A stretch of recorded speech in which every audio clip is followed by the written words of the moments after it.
Here at I Dream of Indie Games, we get to celebrate so many amazing releases on a daily basis. As much as we love bringing a voice to the voiceless ones in gaming, unfortunately, with so many games coming out daily, it can still be difficult for smaller indies to break through, even with our help. Even more heart-wrenching is when an entire studio ends up going under.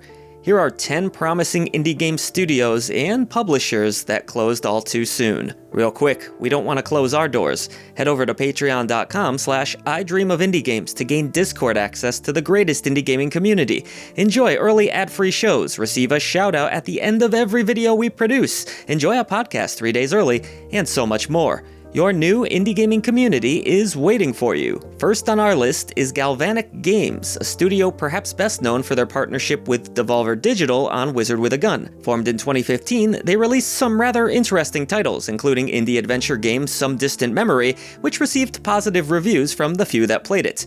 There was also Gurgamoth, a self-proclaimed flying fighting game that hit the indie scene in 2016. Rapture Rejects was another project that died in early access, a multiplayer battle royale featuring the art of cyanide and happiness. Sadly, it doesn't seem like Rapture Rejects will ever see the light of 1.0, as it's no longer available for download and was met with mostly negative reviews following the addition of microtransactions and a vanishing player base. Wizard with a Gun also didn't review particularly well here at I Dream of Indie Games, as it felt rather slow and tedious, but it certainly had its defenders. Not enough, however. Despite an initial decent reaction, Wizard with a Gun was met with low sales that no amount of magic could improve. Citing the decline of the gaming industry alongside the poor performance of the game, the studio shut its doors for good in June of 2024. It's a shame, as there were clearly a lot of talented folks at Galvanic Games with some promising concepts, and I hope they've managed to land on their feet. Did you play any of their releases? Next on our list is Hothead Games, an independent studio based out of Canada that came on the scene during the early 2000s.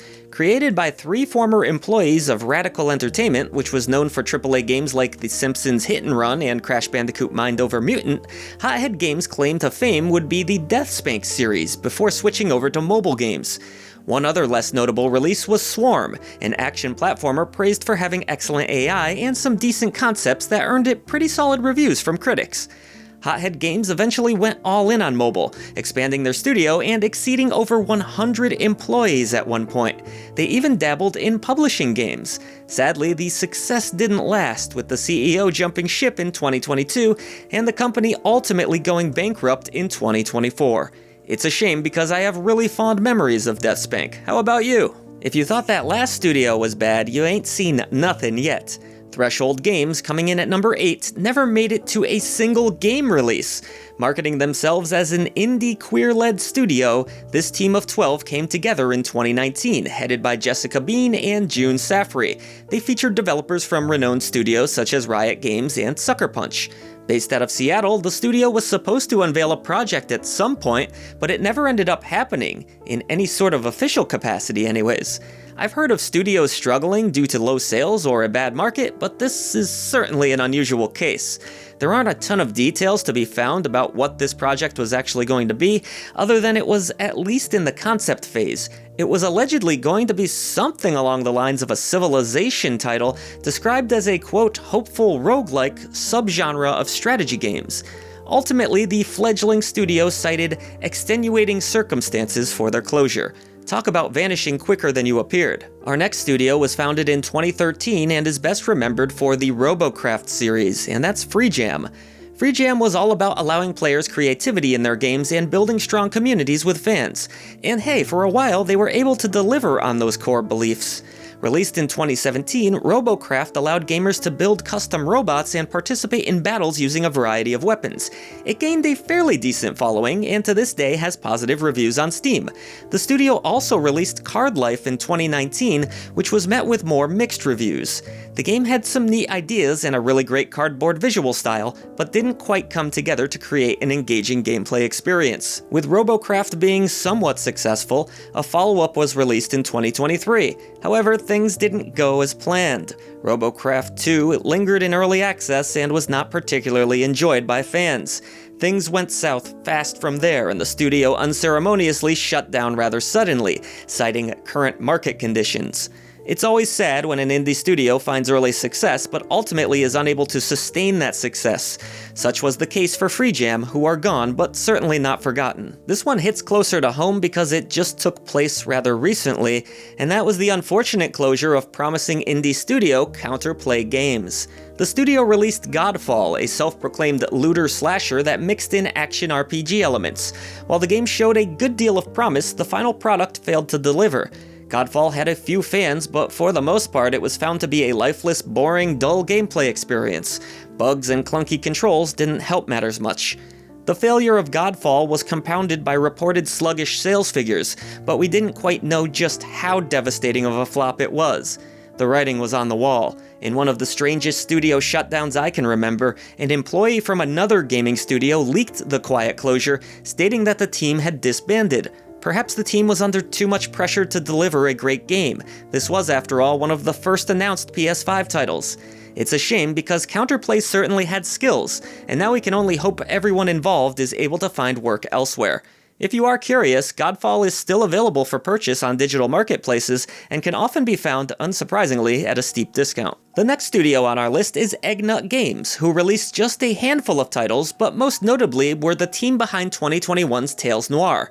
This detective narrative adventure wasn't perfect, but it showed a lot of promise with its gritty story and beautiful pixelated visuals. Players mostly took issue with the second half of the game, which wasn't nearly as compelling as the first. It was obvious the studio had a great deal of faith in Tales Noir, as they looked to establish it as a franchise. It even received a prelude that acted as a follow-up along with Tales Noir Rebel Rush, a spin-off arcade-style driving platformer. I'm assuming not many of you knew about this release, given the fact that it only has 76 user reviews on Steam at the time of this video. Rebel Rush was actually enjoyed by the small handful of people that played it, but unfortunately the studio seemed to be out of funding despite having another project in the works. Putting out a statement, they very bluntly said, "This shit sucks," and they were unable to continue development. They used any remaining funds to pay their smaller staff of 15, and that was that. I'm saddened that Tales Noir didn't find more success, as the series certainly had potential, but it looks like that's all we'll ever see from them. Potential. Moving along, the next studio to close its doors all too soon was Paladin. Remembered mostly for their work on Good Job, despite having a 19-year history in the gaming industry. This 2020 puzzle game was published by Nintendo, showing that the corporate juggernaut had a lot of faith in this developer. You controlled the son of a powerful CEO and needed to complete various office tasks in often hilarious and explosive ways. The game allowed for a good amount of creativity, and it was well received by critics, who cited its gameplay as addictive, over-the-top, and downright fun. Sadly, the game was apparently unable to find enough of an audience, and the studio was forced to shut down in 2024. Though, Good Job may not have been the real reason behind this closure, as other failed financial endeavors certainly could have played a role. It's never good news when a studio closes, but it stings even more when they were responsible for making some really great games. Let's hope some of the Paladin studio team can find their way back into making puzzle games, because they certainly have a knack for it. Next up, this one is a little different because we're talking about an indie gaming publisher exclusively. That is, of course, Versus Evil, a publisher that we've featured in many videos here at I Dream of Indie Games. Versus Evil had an up and down history, releasing some really great titles and some aggressively horrible ones. Games like Unmetal, Little Guardsman, Yaga, and Tower of Guns were at the least good, if not great. However, a string of horrifically bad titles almost certainly set things back. Most notably among those would be the all but broken, pun fully intended, Broken Roads, and one of the worst games I've ever reviewed here at the channel, Stray Souls. That game in particular was such a heinous misfire that I wouldn't be surprised if it took Versus Evil out entirely. Sadly, by the end of 2023, the entire team was laid off, and the publisher was no more. From the highs of the Banner Saga to the lows of Stray Souls, I would like to think there were more good memories than bad ones. At the very least, TinyBuild took over management of their previous releases, so they remain available for purchase. Coming in at number 2, we have Triple Topping Games, a very talented Danish indie studio that went bankrupt in 2023. Founded in 2017, the studio was responsible for releases such as Yinglet and the incredible story-driven adventure Welcome to Elk. Seriously, if you take one thing away from this list, it's that you should play Welcome to Elk. It's really good. Apparently, these games weren't as successful as the studio had hoped, though they were creating Dead Pets Unleashed at the time of their closure.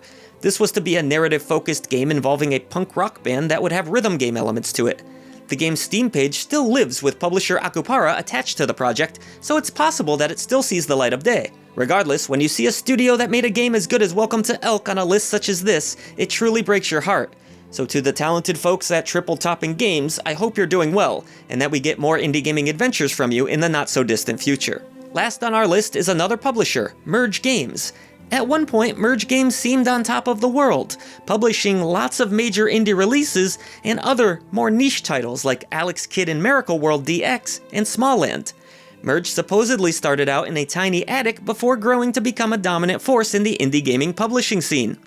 But this story gets a little bit strange. While initially a heartfelt tweet was posted from the Merge Games Twitter account, the tweet was deleted after about an hour or so, followed by an announcement that Merge Games would now be, well, merging with Maximum Entertainment.